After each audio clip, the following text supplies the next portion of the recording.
got to say something. He was like, oh, I'm sorry. I don't know who this is, but I'm going to marry her. When you met Steve, he was already married. And you walk in late to his show. Late. You walked in late for a reason. For the attention, huh?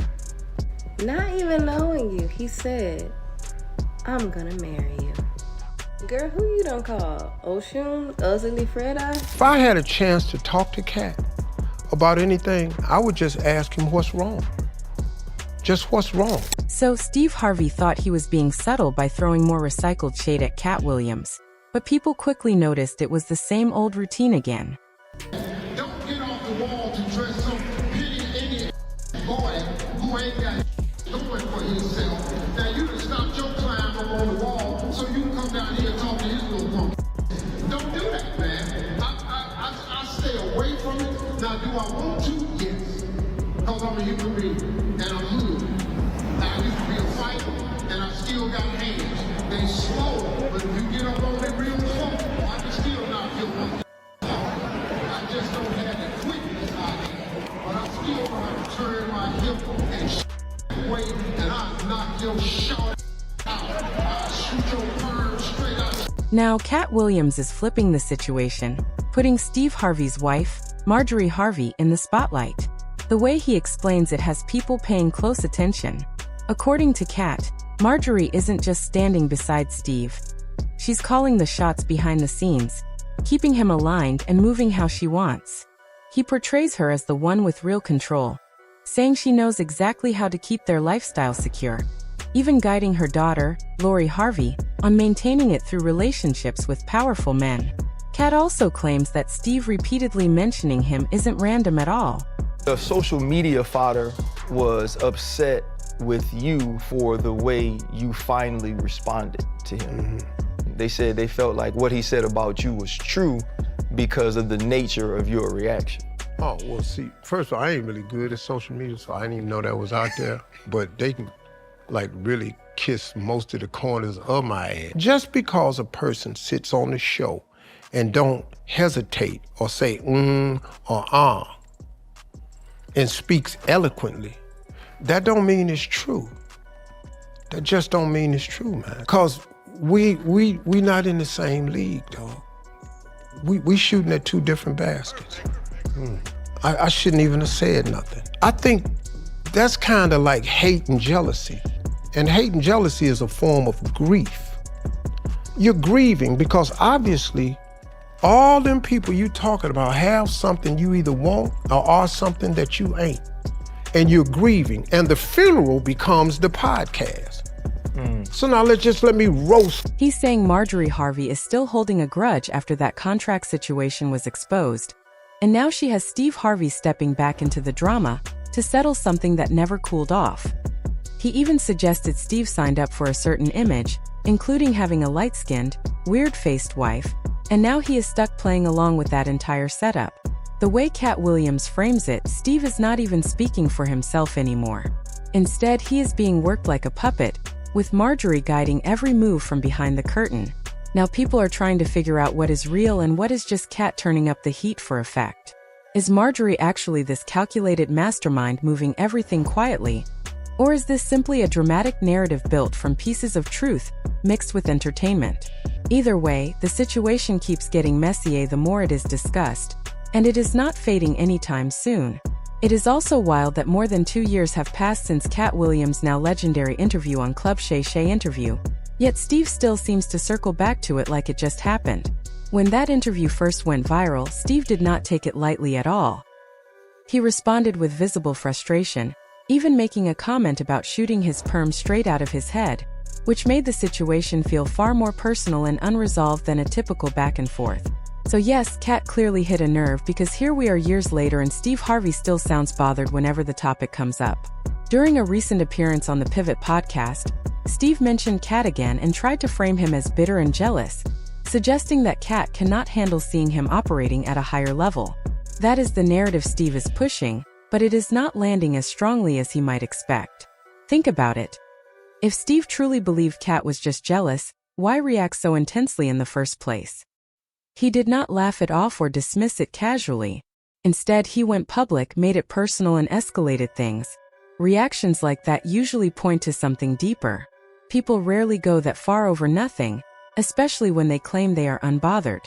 This is where Marjorie's name starts coming up again. According to claims from someone said to be close to the Harvey family, she may have influenced how Steve responded.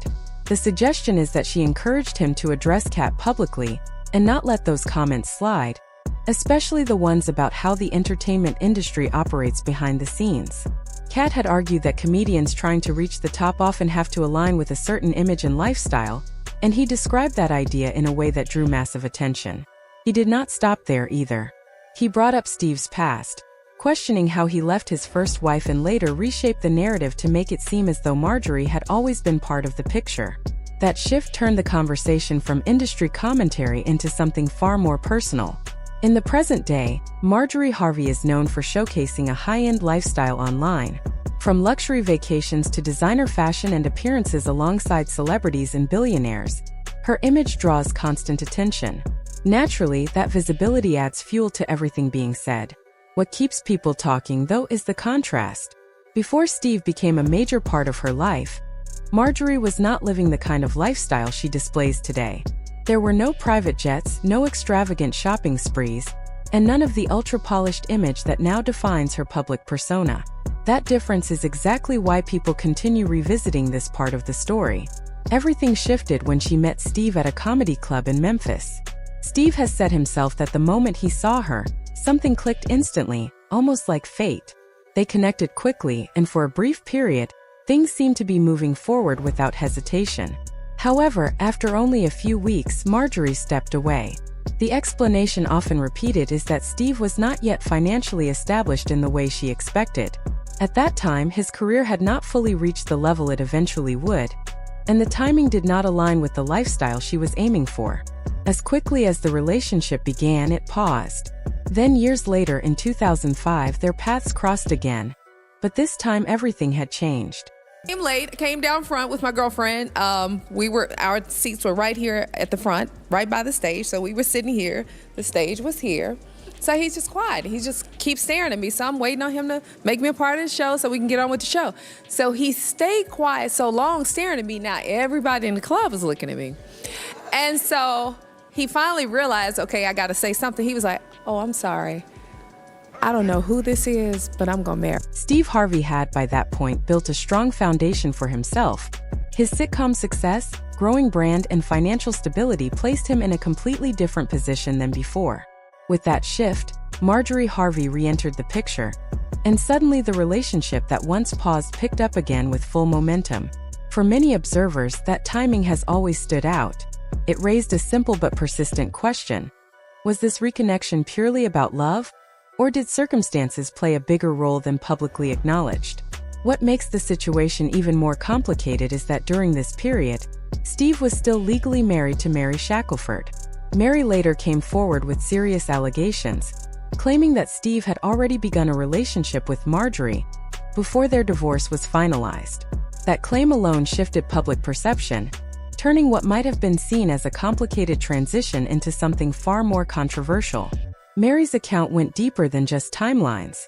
She alleged that Steve took control of their son, Winton, and influenced him to turn against her. She also claimed that Steve manipulated narratives during court proceedings, leaving her financially and emotionally devastated. According to her, she was pushed out of her own life, cut off in a way that felt deliberate and calculated. These statements sparked widespread debate, with many questioning how much of the situation was hidden from public view. Then comes another layer, claims suggesting that Marjorie may have had a significant influence during this period. According to some accounts, she was not just present but actively shaping decisions. The narrative being pushed by certain voices is that she encouraged Steve to distance himself from Mary and take a firm stance that ultimately benefited his new path forward. Whether or not this is true remains debated, but it has undeniably fueled ongoing speculation. There were also accusations that public perception itself was being managed. Some believe that Mary was portrayed negatively on purpose, creating a narrative that positioned her as bitter or difficult. Steve himself made strong public statements, describing Mary in harsh terms and implying she was the source of conflict.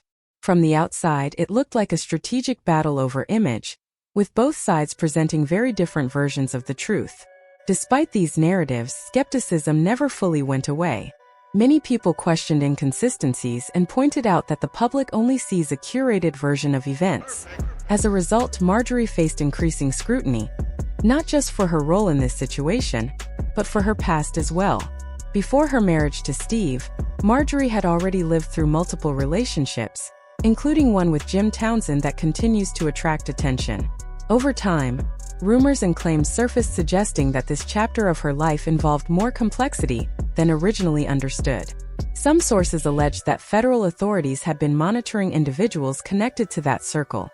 Although concrete public confirmation has always been limited, Jim Townsend was eventually convicted on serious charges related to drug trafficking and received a life sentence, serving 26 years before being granted clemency in 2017. During that time, Marjorie was not charged with any wrongdoing and filed for divorce relatively early into his sentence. That contrast, his legal consequences versus her clean separation, has remained a talking point for years. Following that chapter, Marjorie was linked to Donnell Woods, who also had legal troubles and is known as the biological father of Lori Harvey. She later married him, adding yet another layer to an already complex timeline.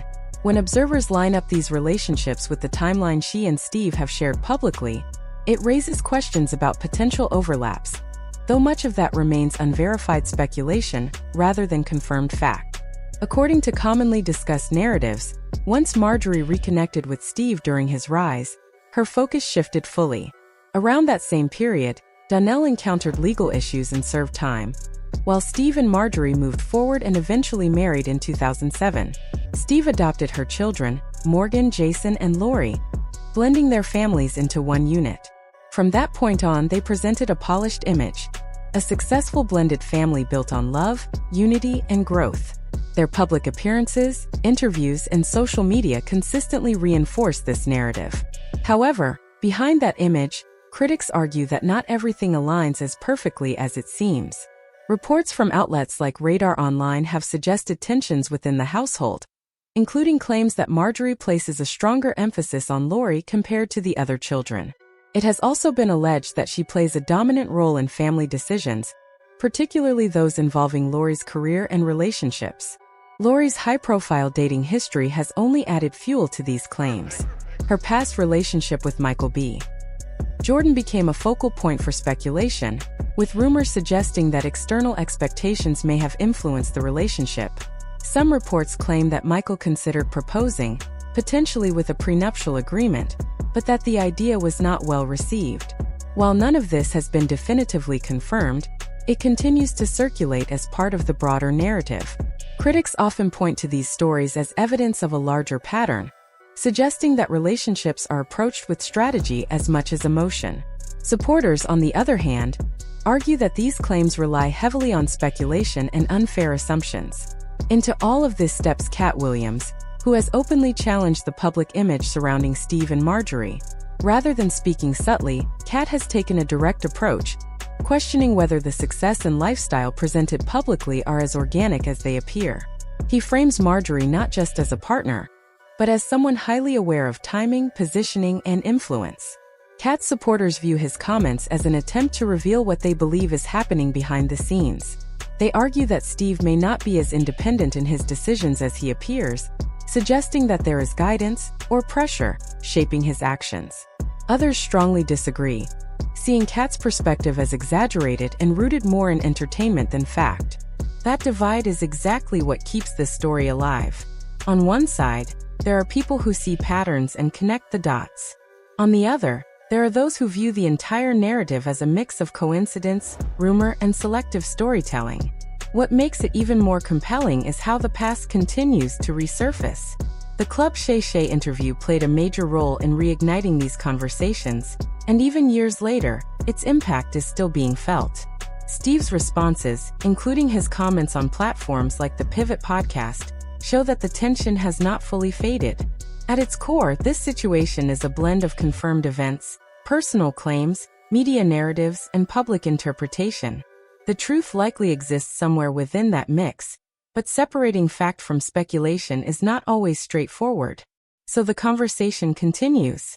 Is Steve Harvey fully in control of his life and decisions?